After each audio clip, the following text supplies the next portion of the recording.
The 23rd chapter of Hollywood to the Himalayas is titled Parents. When people hear my story of coming to India, they invariably ask, "How did your parents respond?" What would you expect my American Jewish parents in Los Angeles, whose Stanford grad had just announced she had abandoning a PhD program to live in an ashram in India because she sees God in the river and in the eyes of barefoot children, to say? My mom's first response was no. No is an utterance, an automatic reaction, not a word. After that, she tried to persuade me not to stay, as nearly everyone did. I wrote my parents a letter explaining everything. I had learned over the 18 years I had lived under my mother's roof that writing letters was the best way. It gave her time and space for the initial no to come out privately, for the panic to rise and then fall, so that by the time we spoke, she would have regained her composure and perhaps even her perspective. I don't know where this path will take me, I said. However, I do know where my path will go if I don't return to India. It will be a life like the one you live, the one everyone I know lives, a life I know is right for you. It makes you happy, and I'm deeply glad that you're happy in this life. I respect your choices completely, and I know that when I am 52, my mom's age at the time, I don't want the life that you have today.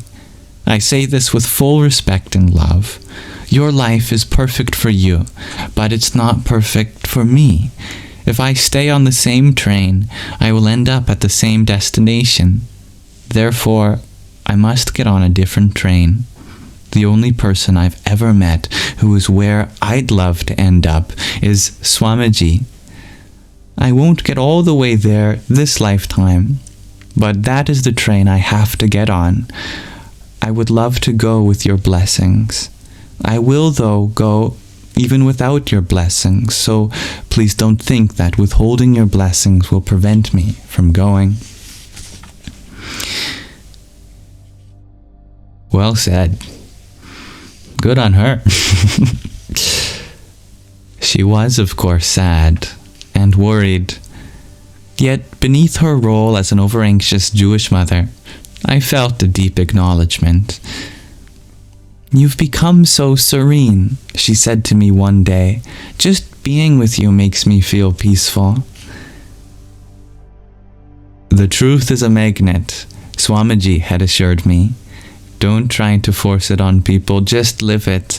Be the truth, and you will be a magnet. As I was living that truth, the pull of the magnet was strong.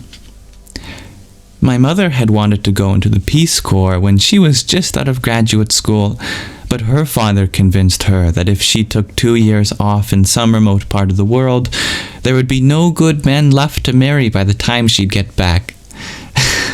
So she stayed. We often joked, not really a joke, that it would have been so much better if she had gone to the Peace Corps and spared us all the pain of her first husband, my father Manny, and had simply come back later, married Frank, and had me with him. But alas, she wasn't defiant enough to disobey her dad. So she understood my yearning, and she struggled with herself not to do to me what her father had done to her. Forced me to sacrifice the soul's longing on the altar of societal norms. I could catch glimpses of her blessings between the drama of her hysterics. Frank did not take part in these conversations. He was present, but my mom did all the talking. At the end of a several-minute litany of the many reasons I shouldn't go to India, she'd say, "And Frank agrees with me, right?" She had known Frank since Frank had come into my life just in time for my 7th birthday, that the best way to get me to do anything was to say, "Frank wants this." In a private moment, I asked him, I know Mom is hysterical, but what do you really think? His opinion mattered so much to me. He looked at me, and in a moment, the incredibleness of which I would truly appreciate only many years later, he said to me, his 25-year-old daughter who was leaving everything behind to live in India, "Honey, in 25 years, you have never made a decision that I think was the wrong decision. I do not understand this one, but just because I don't understand it, who am I to suddenly assume you've started making wrong decisions?" Then, casually, he added, "You're batting 1,000 so far. I have to assume the trend will continue." How sweet.